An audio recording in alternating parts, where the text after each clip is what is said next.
So today we'll put the strings on this beautiful old German violin that I had fixed up and see if she comes to life.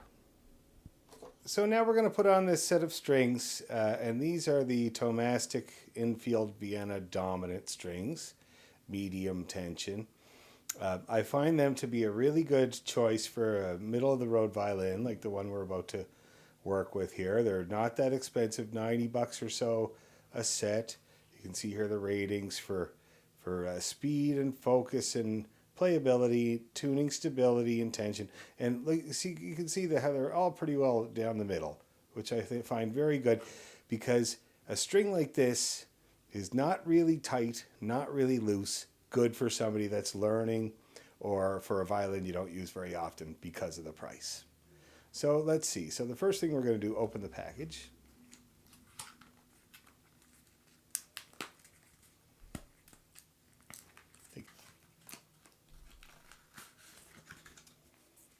Okay, so here's our set of strings here, right out of the package. Some of them are upside down, that's funny. Here's the package, chuck that. So we got 4 strings. Luckily, they're well labeled.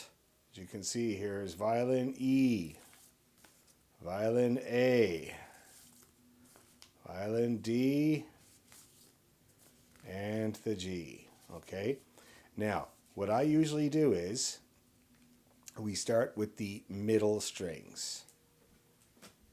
So now I got the fiddle here, and you can see I'm going to put it in fiddle maker hold right between my knees, nice and secure, so that no matter what we do, it will not fall off, and it is good and secure there. Now, here, let's see. Zoom in a little bit. Now, one thing to remember about when you're restringing a violin is that you never want to take all 4 strings off at the same time, because the bridge, this is the bridge here, is not glued in. And so if I took all 4 strings off, it would flop over, and then it's the business of trying to find where it goes, which is actually pretty difficult, especially if you're not a luthier. You can see there where it goes. Sometimes it has marks, leaves marks. You can see some previous marks there, but you got to be careful because the marks might have not have been in the right place.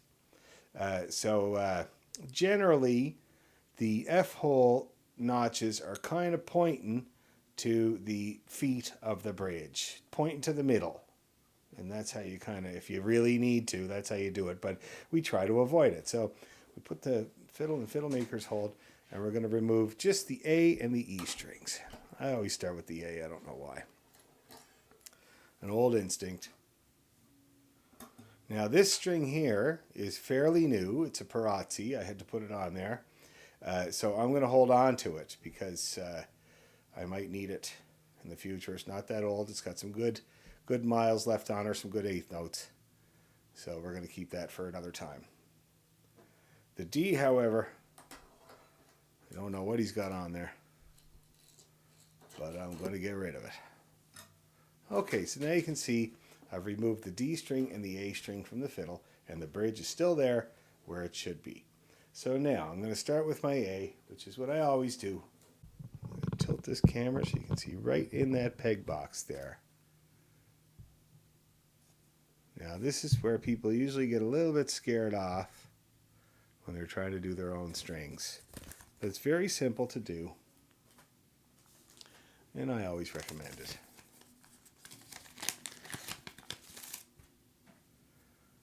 Okay, so I got the brand new string, thank God, and the end of it is nice and straight, unlike when you put on a used string, and sometimes it can get pretty hard to get this in. So here I go, I'm lining up the string with the hole, I put it through, and I always make sure that there's a little tiny bit sticking out the other side. Let's see if I can get the good angle here. See that little tiny bit of string sticking out the side of the peg.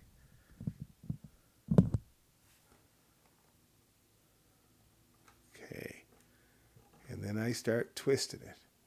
And so here you can see the little bit. So I have one on that side of it, one turn, and then I try to line up the turns after that so they go on the other side of that little bit of string. And side by each, my friend Kim used to say. Side by each, exactly. You don't want one on top of the other, except for that one move. And that's it. Okay, now I'm going to take the other end. Okay, and then I slip it onto that little groove there, and I do the rest of the twists up at the top end.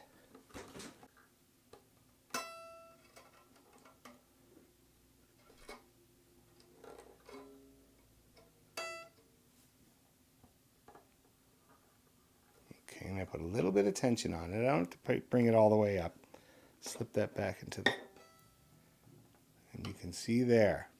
Okay, one turn on the left side, and the other turns on the right side, and that's a perfectly done A string right there. And then you can see it makes... Now, once I push the peg in, you want to make as straight a line as you can from the string to the peg. As straight as you possibly can, all the way down to the tail piece. Okay, and that's how you put the A string on. Now I'm going to grab the D string, do the same thing. There we go. Got her hooked in and seated. And you can really feel it when it seats. So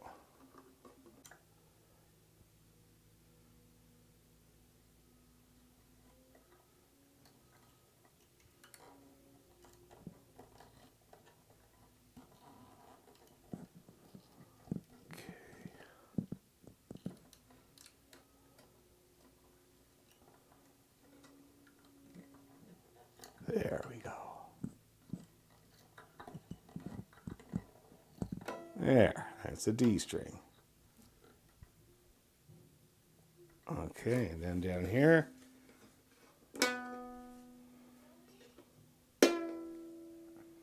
okay, and that's the D and the A. Now we're going to do the E and the G. And you can see he's got a gold E on here. Nice. I think it's a Parastro gold. Looks like that's one of my faves for an E, but it's not one I use all the time. But in any case, this one is as old as the hills.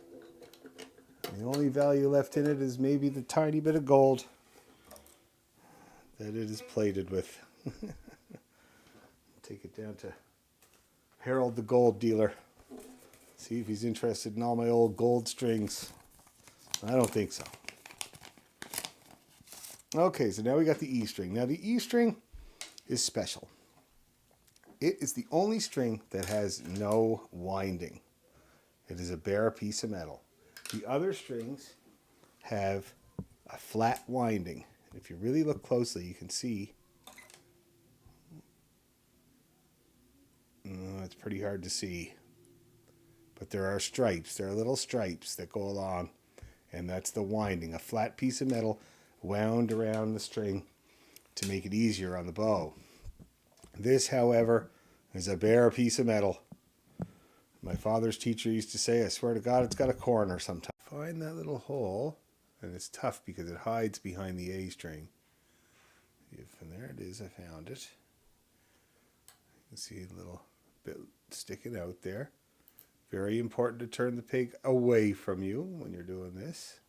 You do one on this side and the other one's on the outside. Side by each.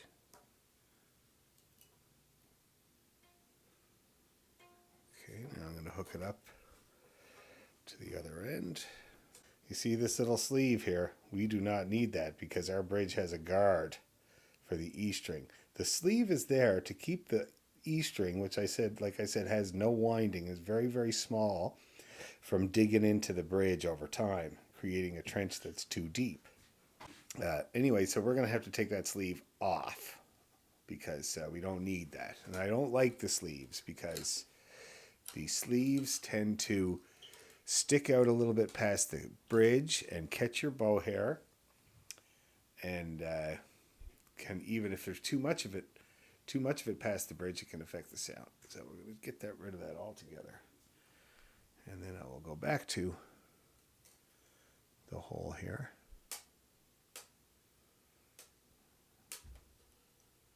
Got her through. Yeah, got that. One on this side, the other on this side.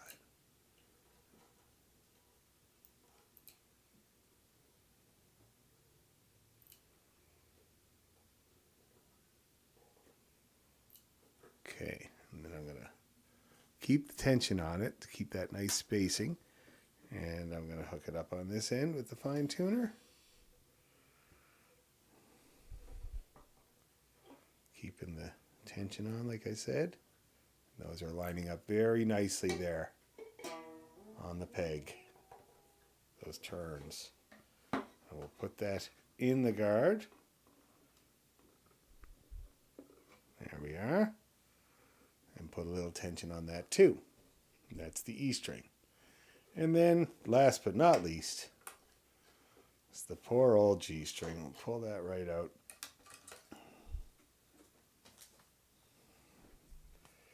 Here's the new package.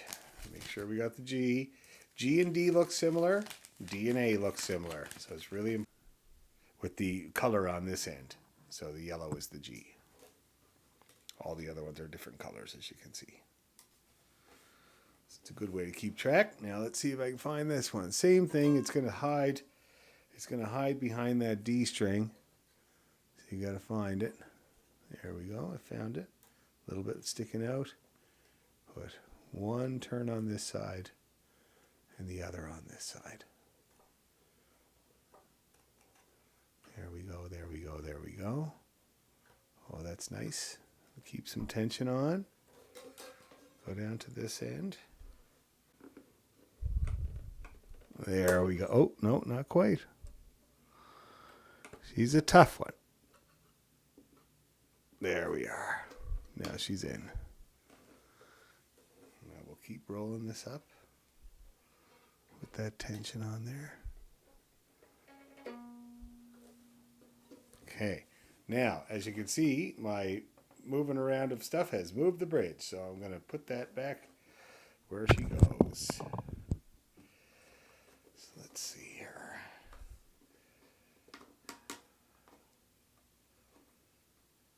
Yep, that's pretty well exactly where she was. And I'm judging that by the marks that were left behind from the bridge's permanent place. Nice and centered there on the tailpiece. And I think she's good. Now then the other thing you check is here. So as you can see, there's a bit of space on the tailpiece side between the top of the violin and the feet of the bridge. So I'm going to bring that in. You almost feel it let go. And flatten out against the top there. It's much better. That's it. So now, obviously not in tune at all, so I'm going to bring them up. Now, another thing you want to do when is to take the opportunity to clamp the pegs in. So in order to do that, you interlace your fingers behind the scroll, put your palms on those pegs, and make sure they're all the way in there. You get a good gripping power like this. You can really clamp them in there gently. And then we'll bring her up to tune. So now, let's see.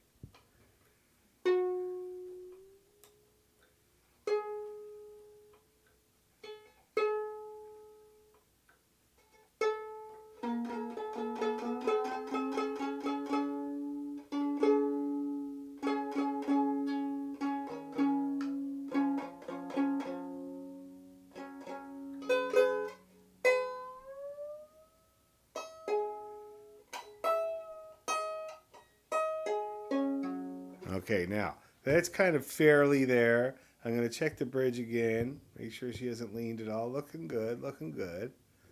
Now, it does look like the bridge is leaning backwards on a fiddle. And that's actually just because it's square with the top of the fiddle, but the top of the fiddle has a slope. So it should appear like this, actually. A slight lean towards the tailpiece there when it's on there properly. Now, let's see about getting this thing properly in tune. Now, one thing you have to do when you put new strings on often is to stretch them. The way I do it is I do a little pinching power like this, all the way along the string. I think it does some good. Hastens the process. When you put new strings on, they take time to settle in, to stop stretching. The E string takes the least time, and the other ones, they vary, but they take time. So my other strings that I use, they take a good week of playing before they're finally stop stretching. And what you see is with that is that as they stretch, the fiddle goes flat. And so if you find put your new strings on and your fiddle is constantly flat for a little while, and that's why it's normal. I just hasten the process by doing this little stretch. Now I'm going to see if I can get her in tune, but I need an A. Okay, so I just gave a little pluck on my German fiddle here. I'm going to bring that up gently. There we go.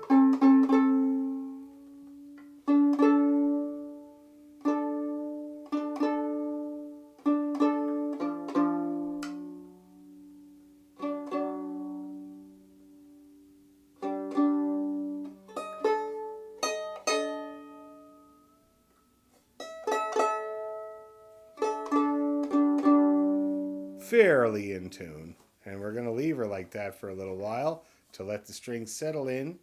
And you can see that's a nicely positioned, nicely centered.